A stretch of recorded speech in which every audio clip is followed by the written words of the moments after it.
Hi friends, ಎಲ್ರಿಗೂ ನಮಸ್ಕಾರ. ನಾನು ಇವತ್ತು ಒಂದು ರುಚಿಕರವಾದ ಉಪ್ಪಿನಕಾಯಿನ ಮಾಡ್ತಾಯಿದ್ದೀನಿ. ಅದಕ್ಕೆ ಏನೆಲ್ಲ ತೊಗೊಂಡಿದ್ದೀನಿ, ಹೇಗೆಲ್ಲ ಮಾಡಿದ್ದೀನಿ ಮತ್ತು ಆ ಉಪ್ಪಿನಕಾಯಿ ತಿನ್ನೋದ್ರಿಂದ ಆರೋಗ್ಯಕ್ಕೆ ಏನೆಲ್ಲ ಲಾಭಗಳಿವೆ ಅನ್ನೋದನ್ನು ಈ ವಿಡಿಯೋದ ಮುಖಾಂತರ ತಿಳಿಸ್ತೀನಿ. ಅದಕ್ಕೂ ಮೊದಲು ನನ್ನ ಚಾನಲ್ನ ಯಾರೆಲ್ಲ ಸಬ್ಸ್ಕ್ರೈಬ್ ಮಾಡ್ದಲೇ ನೋಡ್ತಾ ಇದ್ದೀರಾ, ಪ್ಲೀಸ್ ನನ್ನ ಚಾನಲ್ನ ಸಬ್ಸ್ಕ್ರೈಬ್ ಮಾಡ್ಕೊಂಡು ನೋಡಿ. ಹಾಗೆ ಇಷ್ಟ ಆಗಿದರೆ ಒಂದು ಲೈಕ್ ಕೊಡಿ. ನೋಡಿ, ಒಂದು 7 ಎಳ್ಳಿಕಾಯಿನ ತೊಗೊಂಡಿದ್ದೀನಿ. ಇದ್ರದ್ದು ಉಪ್ಪಿನಕಾಯಿನ ನಾನು ಇವತ್ತು ಮಾಡಿ ತೋರಿಸ್ತಾ ಇದ್ದೀನಿ. ಈ ಎಳ್ಳಿಕಾಯಿನೆಲ್ಲ ನೀಟಾಗಿ ತೊಳ್ಕೊಬಿಟ್ಟು ಇದು ಒದ್ದೆ ಇರ್ದಂಗೆ ಎಲ್ಲ ಒಂದು ಡ್ರೈ ಬಟ್ಟೆಯಲ್ಲಿ ಎಲ್ಲ ನೀಟಾಗಿ ಒರೆಸ್ಕೋಬೇಕು. ಒರೆಸ್ಕೊಂಡಾದಮೇಲೆ ಈ ಥರ ಎಲ್ಲ ಎರಡೆರಡು ಭಾಗ ಮಾಡಿಕೊಂಡು ಮತ್ತೆ ಅದನ್ನು ಚಿಕ್ಕ ಚಿಕ್ಕದಾಗಿ ಕಟ್ ಮಾಡ್ಕೋಬೇಕು. ಈ ಥರದ ಉಪ್ಪಿನಕಾಯಿ ಊಟಕ್ಕಿದ್ರೆ ರುಚಿ ತುಂಬಾ ಚೆನ್ನಾಗಿರುತ್ತೆ. ಹಾಗೆ ಎಳ್ಳಿಕಾಯಿ ಉಪ್ಪಿನಕಾಯಿ ಆರೋಗ್ಯಕ್ಕೆ ತುಂಬಾ ಒಳ್ಳೆಯದು. ನೋಡಿ, ಈಗ ಎಲ್ಲ ಕಟ್ ಮಾಡ್ಕೊಂಡಾದಮೇಲೆ ಇದನ್ನು ಸಹ ಈ ಥರ ಚಿಕ್ಕ ಚಿಕ್ಕದಾಗಿ ಕಟ್ ಮಾಡ್ಕೊಳ್ತೀನಿ. ಈ ಥರ ಕಟ್ ಮಾಡ್ಕೊಳ್ಳೋ ಟೈಮಲ್ಲಿ ಮಧ್ಯದಲ್ಲಿ ಏನಾದರೂ ಬೀಜಗಳು ಸಿಕ್ಕಿದರೆ ಅವನ್ನ ಪಕ್ಕಕ್ಕೆ ಎತ್ತಿಟ್ಕೋಬೇಕು. ಇವನು ಸಹ ಮತ್ತೆ ಚಿಕ್ಕ ಚಿಕ್ಕದಾಗಿ ಕಟ್ ಮಾಡ್ಕೋಬೋದು. ಇಲ್ಲ ನಮಗೆ ಇದೇ ಥರ ಉದ್ದ ಪೀಸ್ಗಳೇ ಬೇಕು ಅಂದರೆ ಹಾಗೆ ಸಹ ಬಿಡ್ಬೋದು.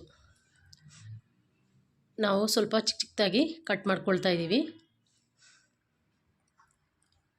ಇದೆಲ್ಲ ಪೂರ್ತಿ ಕಟ್ ಮಾಡಿ ಆದಮೇಲೆ ಇದನ್ನು ನಾವು ನೆಕ್ಸ್ಟು ಇನ್ನೊಂದು ಪಿಂಗಾಣಿ ಪಾತ್ರೆಗೆ ಟ್ರಾನ್ಸ್ಫರ್ ಮಾಡ್ಕೊಳ್ತಾ ಇದ್ದೀನಿ. ಪಿಂಗಾಣಿ ಬೌಲ್ಗೆ. ಯಾವುದೇ ಕಾರಣಕ್ಕೂ ಉಪ್ಪಿನಕಾಯಿಯನ್ನು ಸ್ಟೀಲ್ ಪಾತ್ರೆಗಾಗಲಿ ಅಲ್ಯೂಮಿನಿಯಂ ಪಾತ್ರೆಗಾಗಲಿ ಹಾಕಬಾರ್ದು. ನೋಡಿ, ಬೌಲ್ಗೆ ಎಲ್ಲ ಹಾಕ್ಕೊಂಡಾದಮೇಲೆ ಇದಕ್ಕೆ ನಾನು 1 ಚಮಚ ಆಗೋವಷ್ಟು, ಅಂದರೆ ದೊಡ್ಡ ಚಮಚ, ಈ ಚಮಚದಲ್ಲಿ 1 ಚಮಚ ಆಗುವಷ್ಟು ಹರಳುಪ್ಪನ್ನು ಹಾಕ್ಕೊಳ್ತಾ ಇದ್ದೀನಿ. ಹರಳುಪ್ಪು ಬೇಡ ಅನ್ನೋರು ಪುಡಿ ಉಪ್ಪನ್ನು ಸಹ ಹಾಕ್ಕೊಂಡು ಈ ಥರ ಎಲ್ಲ ನೀಟಾಗಿ ಮಿಕ್ಸ್ ಮಾಡ್ಕೋಬೇಕು. ಉಪ್ಪೆಲ್ಲ ಈ ಎಳ್ಳಿಕಾಯಲ್ಲಿ ಬೆರೆಯುವ ಹಾಗೆ ಎಲ್ಲ ಒಂದ್ಸರಿ ನೀಟಾಗಿ ಮಿಕ್ಸ್ ಮಾಡಿಕೊಂಡು ನಾನು 4 ದಿನ ಬಿಟ್ಟಿದ್ದೆ. ಕೆಲವರು ನೆಕ್ಸ್ಟ್ ಡೇನೇ ಹಾಕ್ತಾರೆ, ಕೆಲವರು 3 ದಿನ ಹಾಕ್ತಾರೆ. ನೋಡಿ, ಇದನ್ನು ಮತ್ತೆ ಇನ್ನೊಂದು ಪಿಂಗಾಣಿ ಪಾತ್ರೆಗೆ ನಾನು ಟ್ರಾನ್ಸ್ಫರ್ ಮಾಡ್ಕೊಳ್ತಾ ಇದ್ದೀನಿ. ಈ ಥರ ಟ್ರಾನ್ಸ್ಫರ್ ಮಾಡ್ಕೊಂಡು ಆದಮೇಲೆ ಮುಚ್ಚಳ ಮುಚ್ಚಿ 4 ದಿನ ಹಾಗೆ ಬಿಟ್ಟಿದ್ದೆ. ನೋಡಿ, ಈ ಥರ ಮುಚ್ಚಳ ಮುಚ್ಚಿ ಹಾಗೆ ಬಿಡಬೇಕು. ಈಗ 4ನೇ ದಿನದಲ್ಲಿ ಒಲೆ ಮೇಲೆ ಒಂದು ಕಡಾಯಿ ಇಟ್ಕೊಂಡು ಅದಕ್ಕೆ 2 ಚಮಚ ಆಗುವಷ್ಟು ಮೆಂತ್ಯನ ಹಾಕ್ಕೊಂಡಿದ್ದೀನಿ. ಇವನ್ನ ಸ್ವಲ್ಪ ಹೊತ್ತು ಹುರ್ಕೋಬೇಕು. ಮೆಂತ್ಯ ಜೊತೆಗೆ ನಾನು ಮತ್ತೆ 2 ಚಮಚ ಆಗುವಷ್ಟು ಸಾಸಿವೆನೂ ಸಹ ಸೇರಿಸ್ಕೊಳ್ತೀನಿ. ಇವೆರಡೂ ನೀಟಾಗಿ ಹುರ್ಕೋಬೇಕು. ಸ್ವಲ್ಪ ಸಿಡಿಬೇಕು, ಅಲ್ಲಿವರೆಗೂ ಸಣ್ಣ ಉರಿಯಲ್ಲೇ ಹುರ್ಕೋಬೇಕು. ಇವೆರಡನ್ನೂ ಹುರಿದಾದ್ಮೇಲೆ ಇನ್ನೊಂದು ಪ್ಲೇಟಿಗೆ ಟ್ರಾನ್ಸ್ಫರ್ ಮಾಡಿ ಒಂದು 10 ನಿಮಿಷ ಹಾಗೆ ತಣ್ಣಗಾಗಲಿಕ್ಕೆ ಬಿಡಬೇಕು. ನೋಡಿ, ಇದು ಆಲ್ಮೋಸ್ಟ್ ಆಗಿದೆ. ಇದನ್ನು ನಾನು ಇನ್ನೊಂದು ಪ್ಲೇಟ್ಗೆ ಟ್ರಾನ್ಸ್ಫರ್ ಮಾಡ್ತೀನಿ. ಈಗ ಇದೇ ಕಡಾಯಿನ ನಾನು ಮತ್ತೆ ಒಲೆ ಮೇಲೆ ಇಟ್ಟು ಅದಕ್ಕೆ 2 ಗುಂಟೂರು ಮೆಣಸಿನ್ಕಾಯಿ ಹಾಗೆ ಒಂದು 7 ರಿಂದ 8 ಬ್ಯಾಡಗಿ ಮೆಣಸಿನ್ಕಾಯಿನೂ ಸಹ ಹಾಕ್ಕೊಳ್ತಾ ಇದ್ದೀನಿ. ಒಂದು ಖಾರಕ್ಕೆ ಮತ್ತೊಂದು ಕಲರ್ಗೆ. ಬ್ಯಾಡಗಿ ಮೆಣಸಿನ್ಕಾಯಿ ಹಾಕೋದ್ರಿಂದ ಉಪ್ಪಿನಕಾಯಿ ಕಲರು ತುಂಬಾ ಚೆನ್ನಾಗಿರುತ್ತೆ, ಹಾಗೆ ತಿನ್ನಲಿಕ್ಕೂ ಅಷ್ಟೇ ಟೇಸ್ಟಾಗಿರುತ್ತೆ. ನೋಡಿ, ಇವನು ಸಹ ಒಂದು ಸ್ವಲ್ಪ ಹೊತ್ತು ಹುರ್ಕೋಬೇಕು.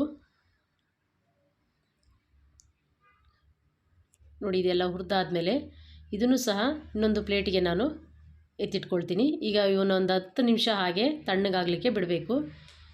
ಇದೆಲ್ಲ ತಣ್ಣಗಾದ್ಮೇಲೆ ನಾನು ಇವನ್ನ ಒಂದು ಮಿಕ್ಸಿ ಜಾರಿಗೆ ಹಾಕ್ಕೊಂಡು ಮೊದಲು ಪೌಡರ್ ರೀತಿ ಮಾಡ್ಕೊಳ್ತೀನಿ. ಆಮೇಲೆ ಸ್ವಲ್ಪ ನೀರನ್ನು ಹಾಕ್ಕೊಳ್ತೀನಿ. ಕೆಲವರೆಲ್ಲ ನೀರು ಹಾಕ್ಕೊಳ್ಳಲ್ಲ, ಹುಳಿ ಜಾಸ್ತಿ ಇದ್ದರೆ ಹುಳಿನೇ ಹಾಕ್ಕೊಂಡು ಮಿಕ್ಸಿ ಮಾಡ್ಕೊಳ್ತಾರೆ. ಇಲ್ಲಿ ಹುಳಿ ಜಾಸ್ತಿ ಇರಲಿಲ್ಲ, ಹಾಗಾಗಿ ನಾನು ನೀರನ್ನು ಹಾಕ್ಕೊಂಡು ಸ್ವಲ್ಪ ನೀರು ಹಾಕ್ಕೊಂಡು ರುಬ್ಕೊಂಡಿದ್ದೀನಿ. ಈಗ ಒಲೆ ಮೇಲೆ ಇನ್ನೊಂದು ಪ್ಯಾನ್ ಇಟ್ಕೊಂಡು ಅದಕ್ಕೆ 1 ಲೋಟ ಆಗುವಷ್ಟು ಎಣ್ಣೆನ ಹಾಕ್ಕೊಳ್ತಾ ಇದ್ದೀನಿ. ಎಣ್ಣೆ ನಾವು ನಮಗೆ ಎಷ್ಟು ಬೇಕೋ ಅಷ್ಟನ್ನು ಹಾಕ್ಕೋಬೋದು, ಎಳ್ಳಿಕಾಯಿ ಎಷ್ಟಿರುತ್ತೆ ಅಂತ ನೋಡಿಕೊಂಡು. ಈಗ ನಾನು ಇದಕ್ಕೆ 2 ಚಮಚ ಆಗುವಷ್ಟು ಸಾಸಿವೆನೂ ಸಹ ಹಾಕ್ಕೊಳ್ತಾ ಇದ್ದೀನಿ. ಈ ಸಾಸಿವೆ ಎಲ್ಲ ಚಿಟಪಟ ಅಂತ ಸಿಡಿಬೇಕು, ಅಲ್ಲಿವರೆಗೂ ಹುರ್ಕೋಬೇಕು. ಈ ಸಾಸಿವೆ ಸಿಡಿಯೋ ಟೈಮಲ್ಲಿ ನಾನು ಇದಕ್ಕೆ ಒಂದು 7 ರಿಂದ 8 ಬೆಳ್ಳುಳ್ಳಿನೂ ಸಹ ಜಜ್ಜಿಕೊಂಡು ಹಾಕ್ಕೊಳ್ತೀನಿ. ಬೆಳ್ಳುಳ್ಳಿ ಬೇಡ ಅನ್ನೋರು ಸ್ಕಿಪ್ ಮಾಡ್ಬೋದು, ಆದರೆ ಉಪ್ಪಿನಕಾಯಿ ಜೊತೆ ಬೆಳ್ಳುಳ್ಳಿ ಸ್ಮೆಲ್ ಏನು ಬರಲ್ಲ, ಹಾಗಾಗಿ ಆಪ್ಷನಲ್ಲು ಬೆಳ್ಳುಳ್ಳಿ ಹಾಕಿದರೆ ಹಾಕ್ಬೋದು, ಬಿಟ್ಟರೆ ಬಿಡ್ಬೋದು. ಇದ್ರ ಜೊತೆ ಸ್ವಲ್ಪ ಇಂಗನ್ನು ಸೇರಿಸ್ಕೋಬೇಕು, ಅರಿಶಿಣದ ಪುಡಿಯನ್ನು ಸಹ ಸೇರಿಸ್ಕೋಬೇಕು. ಅದೆರಡೂ ವಿಡಿಯೋ ಸ್ಕಿಪ್ ಆಗಿದೆ. ಇಲ್ಲ ಅರಿಶಿನ ಪುಡಿ ಮೊದಲೇ ಹಾಕಿಬೇಕಿದ್ರೆ ಕಲಿಸ್ಕೋಬೋದು. ನಾನು ಅವತ್ತು ಹಾಕಿರಲಿಲ್ಲ ಅಂತ ಇವತ್ತು ಹಾಕ್ಕೊಂಡು ನೋಡಿ, ಇದನ್ನು ಒಂದು 10 ನಿಮಿಷ ಎಣ್ಣೆ ತಣ್ಣಗಾಗಲಿಕ್ಕೆ ಇಟ್ಟಿದ್ದೆ. ಈಗ ನಾನೇನು 4 ದಿನ ಉಪ್ಪು ಹಾಕಿ ಈ ಎಳ್ಳಿಕಾಯಿಗೆ ಕರಗಲಿಕ್ಕಿಟ್ಟಿದ್ದೆ ಅದನ್ನು ಈಗ ತೆಗೆದು ಈ ಥರ ಎಲ್ಲ ನೀಟಾಗಿ ಮಿಕ್ಸ್ ಮಾಡ್ತಾಯಿದ್ದೀನಿ. ನೋಡಿ ಎಷ್ಟು ಚೆನ್ನಾಗಿ ಬಂದಿದೆ. ಇದೆಲ್ಲ ಮಿಕ್ಸ್ ಆದಮೇಲೆ ನಾನು ಇದಕ್ಕೆ ರುಬ್ಕೊಂಡಿದ್ದಂಥ ಖಾರನ ಹಾಕ್ತಾಯಿದ್ದೀನಿ.